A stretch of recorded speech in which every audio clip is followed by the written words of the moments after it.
Hello, my name is Svenza, and because I like short lectures, I would like to share some brief thoughts with you on Easter and the theme of I and the Christ in me. To begin with, I would like to speak a poem for you that you probably know quite well. It is called The Donkey. When fishes flew, and forests walked, and figs grew upon thorn, some moment when the moon was blood, then surely I was born.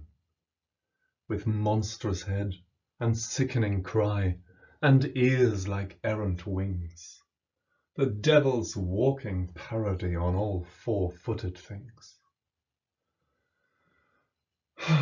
The tattered outlaw of the earth, of ancient crooked will, starve, scourge, deride me, I am dumb, I keep my secret still. Fools! For I also had my hour, one far fierce hour and sweet. There was a shout about my ears, and palms before my feet. G.K. Chesterton, the author of this poem, was a deeply pious Christian who wrote in the first decades of the 20th century. This famous poem is instantly relatable. It's sweet, it's touching. As we first feel the donkey's pain and then admire both his delusion and his inner source of hidden strength. He too, we feel, was special once. The deeper metaphor, however, is a very orthodox one. If you take the donkey, which is probably intended as an allegory for the whole human being, you, me, all of us, then the measure is that we are all pitiable. We are all ugly. We are all insufficient. Only proximity to Christ will ennoble us. Or to put it more precisely, being in service to Christ will ennoble us. On Palm Sunday, this donkey, proud as this might make him, carried Jesus on his back into Jerusalem, just as 5 days later, Jesus carried the cross out of Jerusalem. You see, a holy burden is still a burden. This image of Christianity, the elevation of a derided, imperfect, unworthy humanity through its devotion to Christ, this has been both an instrument of power, but also a source of solace to millions of people in the last 2,000 years or so. The question is it still appropriate for us today?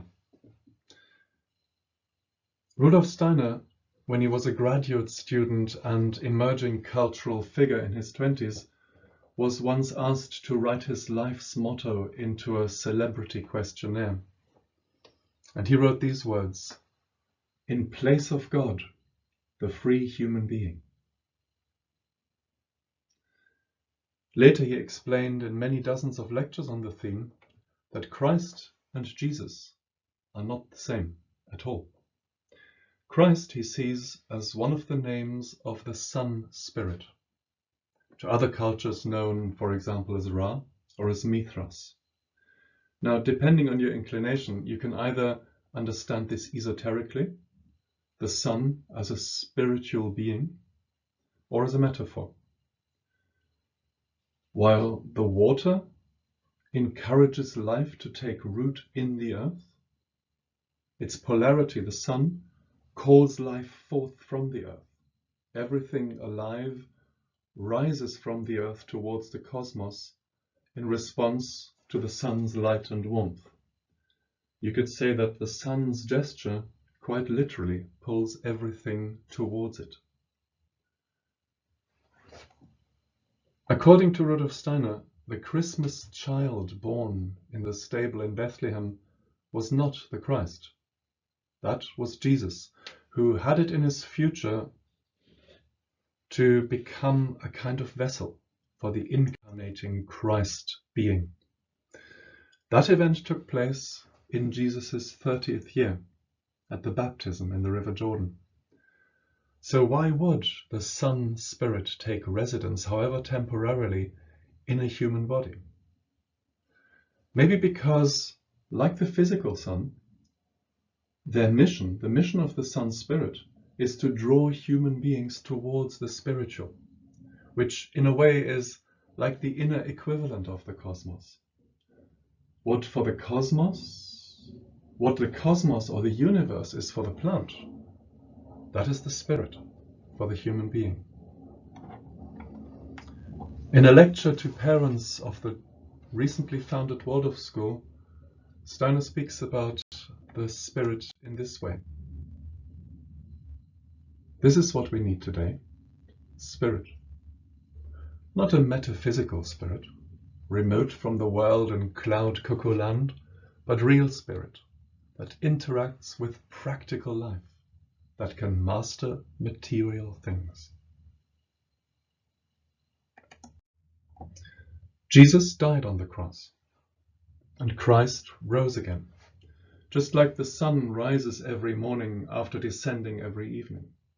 This daily play of light and night is a very simple, very basic, yet actually mighty metaphor for the everlasting life, because from it we learn that it's all a question of perspective. The sun is always there, just our access to it is temporarily blocked.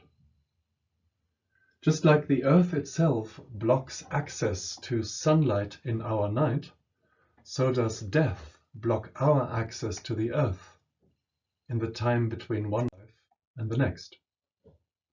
Jesus died, and yet I think his death was a necessity, not a tragedy. Had he not died, would we still have the allegory of the resurrection, or the certainty of eternal life, depending on our faith? To conclude these brief thoughts, let us look at one of Steiner's artistic works, the representative of humanity. In this really quite massive wooden statue, the central figure balances out the forces of evil, as you might call them, Lucifer and Ahriman. Maybe on another day we can observe those particular dynamics. Today let us only look at the main figure as such. It is variously and maybe confusingly known both as the Christ figure and the representative of humanity. Why? Which is it? And is there Jesus in this Christ? An interesting experiment is to look at the two halves of the face. Here, so the story goes, the sculptors Rudolf Steiner and Edith Marion attempted a combination, a juxtaposition of both Semitic and Caucasian features. On the one hand, I think this is a reference to the very real geographical location of the Incarnation. On the other, it's a loosening of such restrictions. For while this event had a genius loci, it also was, so Steiner says, an event that somehow concerns all of humanity. Of course, it's not a true representative of all of humanity, this statue. Steiner's artistic approach was too Eurocentric for that. Not Steiner's outlook, mind you, but his output is not universally recognizable and relatable. That it regrettably has in common with most European art created at that time. Let us look at the gender of the figure then. Is it just fanciful to see the possibility of a gender-inclusive being here? Could this sculpture maybe be seen to be representing the spiritual human being, not just the male Jesus Christ? Maybe this synergy of Christ and human is an allegory as well. If the divine message of the incarnating Sun God is that humans can now find the Spirit within themselves and no longer have to pray to deities outside of themselves, then the sculpture becomes, in all its possible aesthetic datedness, a contemporary and meaningful work of art. The striving human being. Both I and the Christ in me, seeking the Spirit not outside ourselves, but confidently and resolutely in our own potential.